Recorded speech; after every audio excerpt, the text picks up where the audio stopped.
கர்த்தருக்குள் பிரியமானவர்களே, மார்ச் 7 இன்றைய பனித்துளிகளின் தலைப்பானது கர்த்தரின் கண்கள். வசனம் ஆதியாகமம் 16வது அதிகாரம் 13வது வசனம். என்னை காண்பவரை நானும் இவ்விடத்தில் கண்டேன் அல்லவா? கர்த்தருக்கு நீர் என்னை காண்கின்ற தேவன் என்று பெயரிட்டாள். எதிர்பாராத இழப்புகளோ, நஷ்டங்களோ, தோல்வியோ, வியாதியோ, ஏமாற்றமோ, வறுமையோ, துரோகமோ நேரிட்டால் இந்த கடவுளுக்கு கண்ணே இல்லை என்று எல்லா வகை மக்களும் புலம்புகிறார்கள். இதிலே ஓய்வு நாளை ஆசரிக்கும் மக்களும் விதிவிலக்கல்ல.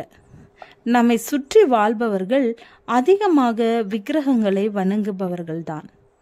இவர்கள் மதத்தில் அநேக சாஸ்திரங்கள், கருமங்கள், நோன்புகள், மூட பழக்க வழக்கங்கள், குறி சொல்லுதல், நாள் பார்த்தல், நேரம் பார்த்தல், பில்லி சூனிய கட்டுகள், ஜோசியங்கள், தீக்கடக்க பண்ணுதல், நரபலி என்று பல வகைகளும் அவைகளுக்கான பரிகாரங்களும் சொல்லப்பட்டு வருகின்றன.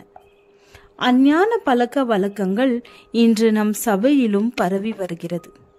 திருமணமாகி குழந்தை பேறு இல்லாவிட்டால் பேய்களுக்கும் பலியும் காணிக்கையும் செலுத்துகிறார்கள். தம்முடைய சாயலில் நம்மை படைத்த ஆண்டவர் ரூபம் உள்ளவர் காண்கிறார், பேசுகிறார், தம்மை வெளிப்படுத்துகிறார்.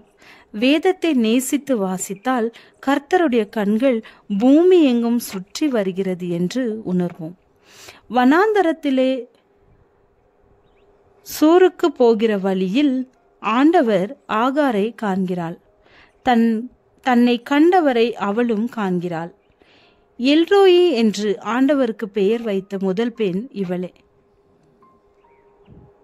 என்னை காண்பவரை நானும் இவ்விடத்தில் கண்டேன் அல்லவா என்று சொல்லி தன்னோடு பேசின கர்த்தருக்கு நீர் என்னை காண்கிற தேவன் என்று பெயரிட்டாள். கர்த்தருடைய கண்கள் மனுபுத்திரரை பார்க்கிறது. தேவனை தேடுகிற உணர்வுள்ளவன் உண்டோ என்று பார்க்க பரலோகத்திலிருந்து மனுபுத்திரரை கண்ணோக்கினார்.